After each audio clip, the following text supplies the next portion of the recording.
Hello girls, पिछली class में हमने ऊन के श्रेणियों के बारे में और ऊन के वर्गीकरण के बारे में बात करी थी।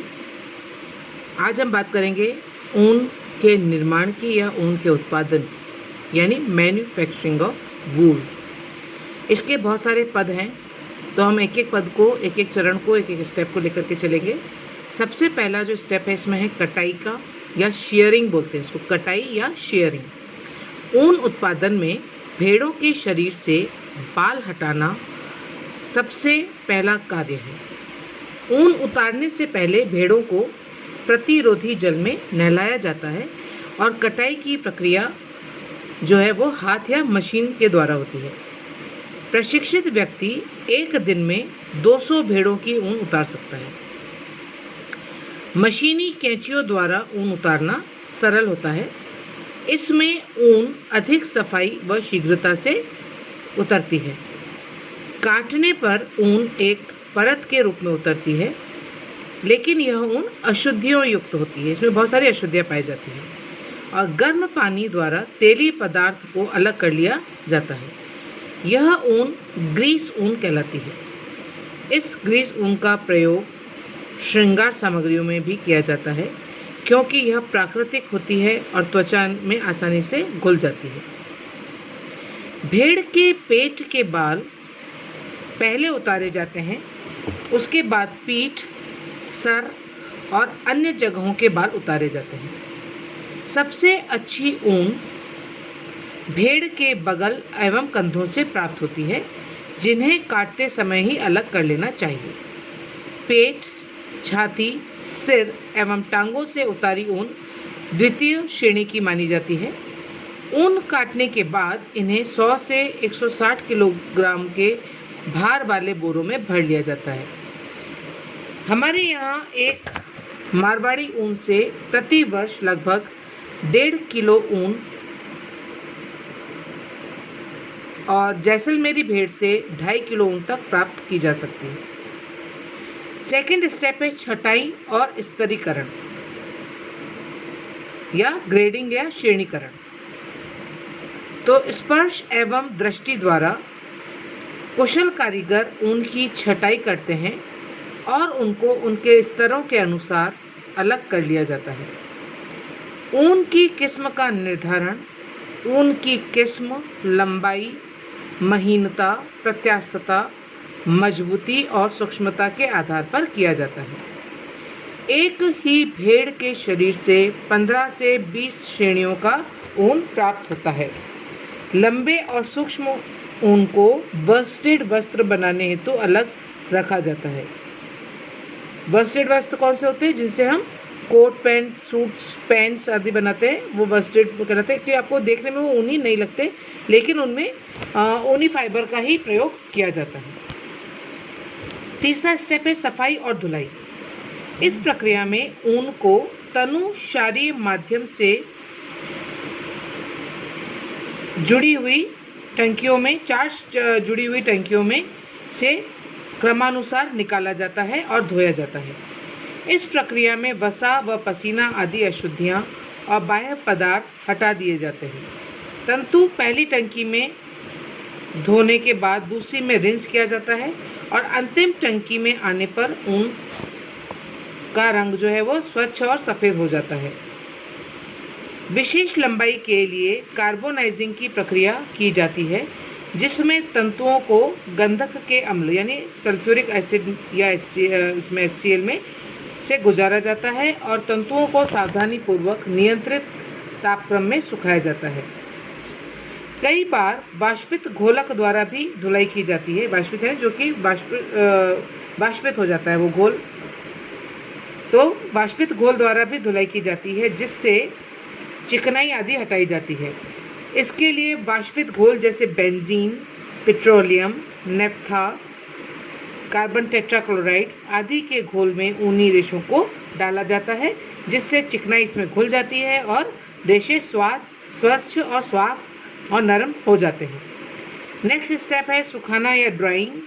तो तंतुओं को पूरी तरह सुखाया नहीं जाता, बल्कि उनमें कुछ नमी रहने दी जाती है। सामान्यतः ऊन में 16% आर्द्रता रहने दी जाती है। पानी में बचे हुए पदार्थों से महत्वपूर्ण पदार्थ तैयार किए जाते हैं, जैसे लिनोलिक, जो कॉस्मेटिक या चिपकाने वाले प्लास्टर आदि पदार्थ बनाने के काम आता है। रेशों को भाप द्वारा सुखाया जाता है। आर्द्र या नमी युक्त वातावरण में रेशों पर मशीनों से गर्म हवा फेंकी जाती है, जिससे रेशे सूख जाते हैं। इस प्रकार सुखाने से रेशों में लचीलापन, मुलायम और चमक बनी रहती है। ठीक है, नेक्स्ट स्टेप है आपकी तेल लगाना या ऑयलिंग। उपरोक्त प्रक्रिया से प्राप्त ऊन पर जैतून का तेल लगाया जाता है, जिससे ऊन नरम, चिकनी और प्रत्यास्थतापूर्ण हो जाती है।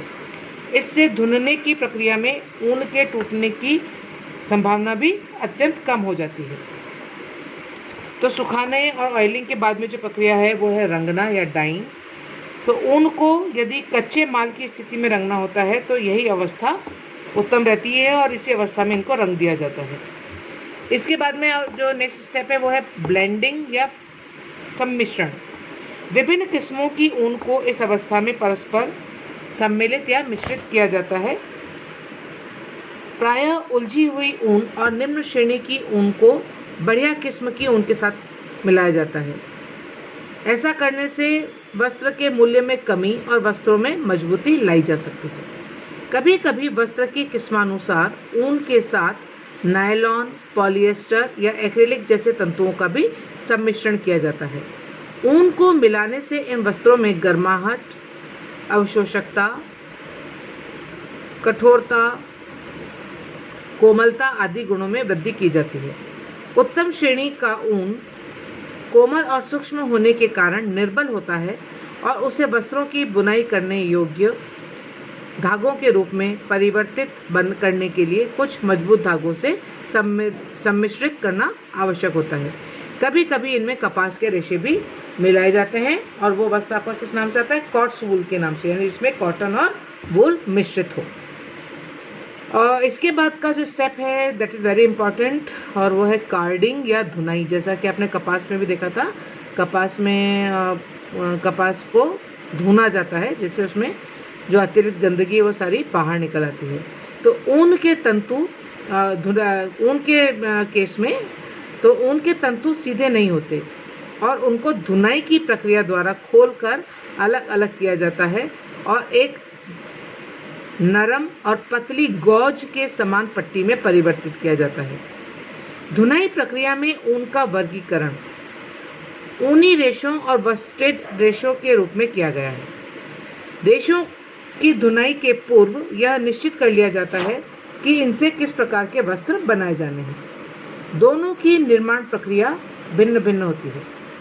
ऊनी रेशा तैयार करने हेतु ऊन के तंतुओं को बढ़िया तारों वाले दांतों से युक्त बेलनों के बीच में से गुजारकर सुलझाया जाता है, जिससे तंतु कुछ सीधे हो जाते हैं तथा प्राकृतिक एवं उलझी हुई अशुद्धियां अलग हो जाती है।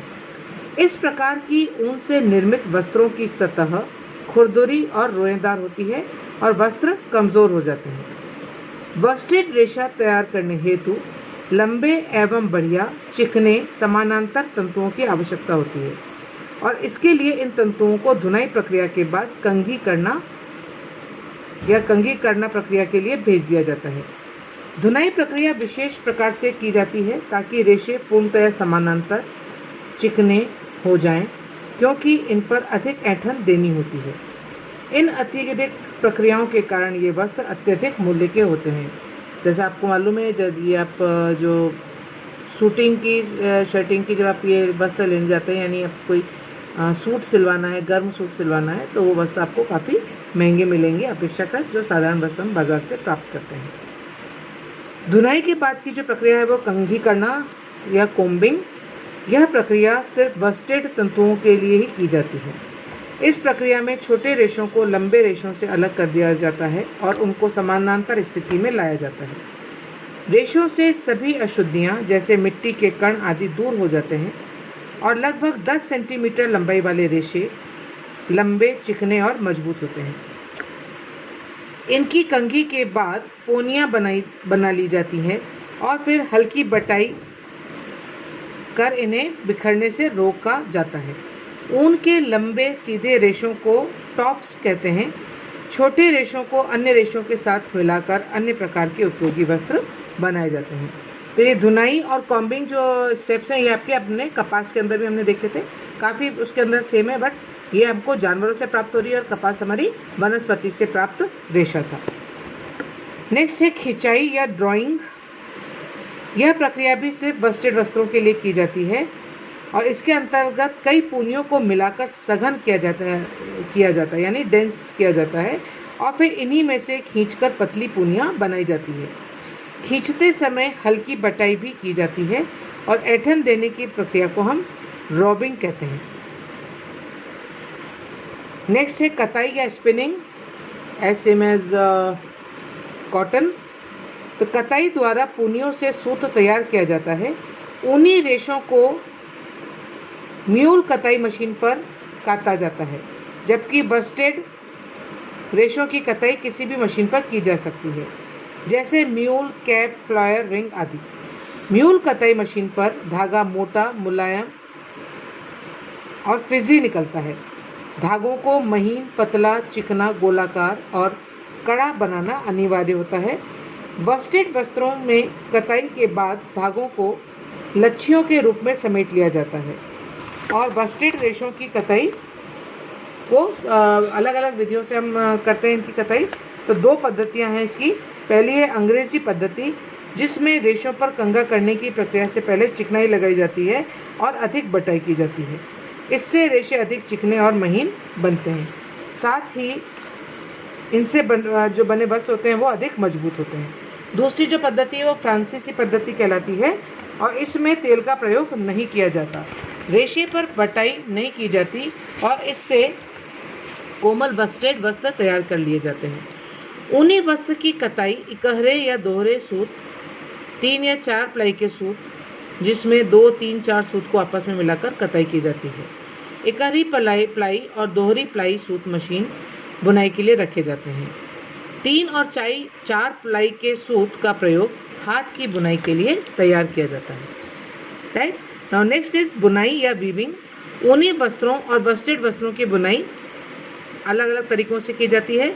जैसे ऊनी वस्त्रों की बुनाई सादी या ट्विल बुनाई द्वारा तैयार की जाती है और ऊनी वस्त्रों की सतह रोएदार होने के कारण, उनके ऊपर रोए होते हैं तो होने के कारण बुनाई के नमूने का पता नहीं चलता। ऊनी वस्त्रों की गणना बस्टेड वस्त्रों की अपेक्षा कम होती है। ऊनी वस्त्र कोमल, रोएदार और मोटे होते हैं। इनका प्रयोग खेल के लिए उपयोग यानी स्पोर्ट्स के जो वस्त्र होते हैं उनके लिए किया जाता है। इसी प्रकार से जैकेट के लिए, स्वेटर और कंबल आदि बनाने के लिए ऊनी वस्त्रों का प्रयोग किया जाता है। दूसरी ओर जो दूसरी प्रकार के वस्त्र हैं वर्स्टेड वस्त्र, तो इनकी बुनाई वर्स्टेड रेशों से ट्विल बुनाई द्वारा विशिष्ट नमूने वाले बढ़िया वर्स्टेड वस्त्र तैयार किए जाते हैं। कभी कभी सादी बुनाई का भी उपयोग इनमें कर लिया जाता है। इनके धागे की गणना यानी थ्रेड काउंट ऊनी वस्त्रों से अधिक होता है। ये वस्त्र चपटे, खुरदुरे और कठोर होते हैं, लेकिन अत्यधिक मजबूत होते हैं और कम सिकुड़ते हैं और इसीलिए ये अधिक महंगे भी होते हैं। पहनने के वस्त्रों और शूटिंग के लिए ये उपयुक्त रहते हैं।